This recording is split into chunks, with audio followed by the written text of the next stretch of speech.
Hello and welcome to the channel, Gav Axeman Spins. So a new Paul Weller album has arrived. So it doesn't seem that long ago when I had a look at the album 66, which was May last year, one of the very first videos I did on the channel, and that was one of those where the commentary really took off, because there was a lot of people who really didn't like the album, a lot of people who thought it was a little bit dull, a little bit meandering, but there was also a lot of people who really kind of loved it and stick with anything Paul Weller has done. So what's the new one going to be like? So it's a covers album. I think it's his 18th studio album as a solo artist, and it's the second one that he's done that's full of covers. So the first one was Studio 150, which, crikey, was in 2004. That's made me feel old.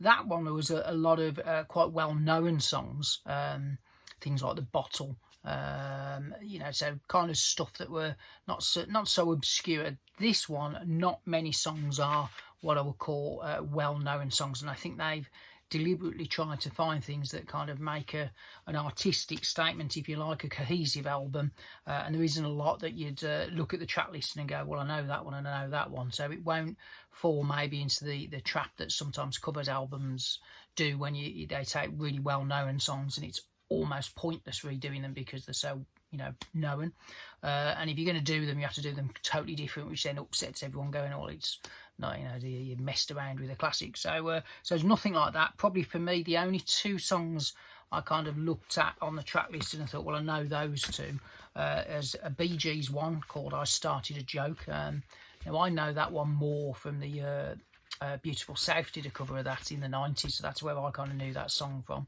but it's a 1968 Robin Gibb song. And then the other one is White Line Fever.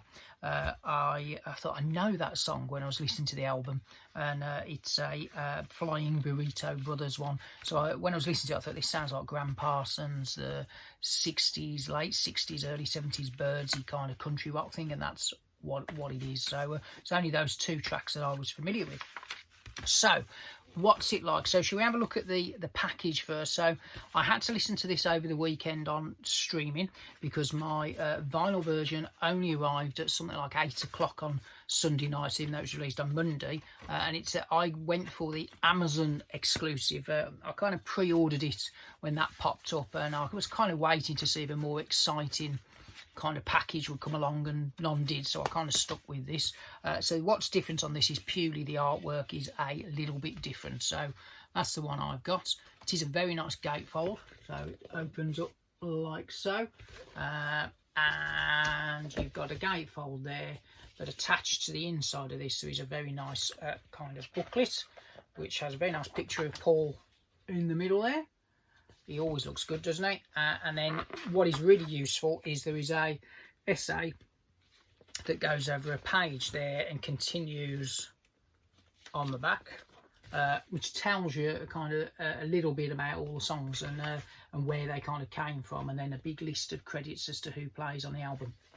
I say I found the essay quite useful, because there's a lot of these songs that are really obscure and I had no idea you know, where they'd come from. So the booklet is well worth having. I assume it's in the CD version as well, but that's the album. In terms of the package, there's nothing else. There's no posters, nothing like that. They come on the lovely Parlophone label, so I'm glad to say it's back on that, and I think that's the last few have been on Polydor, and this is now back on Parlophone, and I think was the last time he did that was the True Meanings album, so I think he's back on Polydor, and that might give you a clue as to what this album sounds like. They do lose them out because these are just normal paper inner sleeves, but the vinyl, I haven't had a chance to play it yet, is flat, you know, no problems with those, and appears to be okay. I've had a little look on some of the Discogs kind of entries, and thus far there's not been any kind of negative commentary about the actual record, so I'll give them a clean and stick them in some better sleeves. So you always think when you pay 40 quid for a double album, they could go and just stick a couple of polylined, get rid of these things and just put some polylined ones in here. So I know us vinyl heads, that kind of drives us all mad, but c'est la vie. So what's it like then? So in terms of sound. So I've listened to it 3 times, and it's one of those records that I think will probably follow on to 66 in terms of where the fan base sits. So I was listening to it, and I listened to it in order on streaming, so I hadn't got the sleeve notes, anything like that, so I didn't know where a lot of the songs had come from. So the first track, the first, what would be equivalent on the vinyl of side 1, the first 3 tracks, I thought, this is a pretty good album. So there's 3 tracks that open the album, and the for me, the pick of side 1 would be El Dorado. That's a really nice song. Noel Gallagher features on that one on acoustic guitar, but the opening trilogy of tracks, very cohesive. In terms of comparing its previous Paul Weller kind of sound and style, it's very much, in my opinion, a True Meanings kind of sonic album. That's what it reminded me the most of. There's nothing experimental like on Fat Pop. It's back to your kind of acoustic-y, folky, pretty mellow Paul Weller. If you've heard any of the singles, the most upbeat song on the album is Lordy Waller, which is, I think, was one of the first streaming singles. That's probably the one that's the most upbeat. So everything else around it is quite chilled out and mellow. There's a few curveballs, of which more later. But side 1, for me, the really nice side of vinyl, if I was listening on vinyl, but as an opening kind of 3 songs, thought great. Track 4 is probably the one I think a lot of jam fans, people who maybe like Paul Weller stuff to be a little bit harder edged, may start to bail on this album. So there's a couple of tracks that go a little bit weird and wacky. So White Line Fever, as I mentioned before, it's by Graham Parsons, Flying Burrito Brothers. It's kind of like a birdsy late 60s, early 70s folk rock thing. For me, when the pedal steel guitar came in, I just didn't think it really suited Paul Weller, to be honest with you, and I felt it was quite a weak track. And the follow-up track that comes on is One Last Cold Kiss, which is like a Fairport convention-y type thing, and the album then started to take almost like a folky vein, and I started thinking, oh, I'm not quite so sure about this. However, there's a really great track that rescues what would be side 2 called Pinball. Really enjoyed that. And I did notice there's 3 or 4 songs that kind of reference London locations. So I don't know whether that's been done deliberately. I think reading the sleeve notes, it probably was. But it does have like a 60s kind of orchestral feel. Hannah Peel, who's done a lot of orchestral stuff, is on 5 tracks on this. And those really do kind of change the sonics of the album.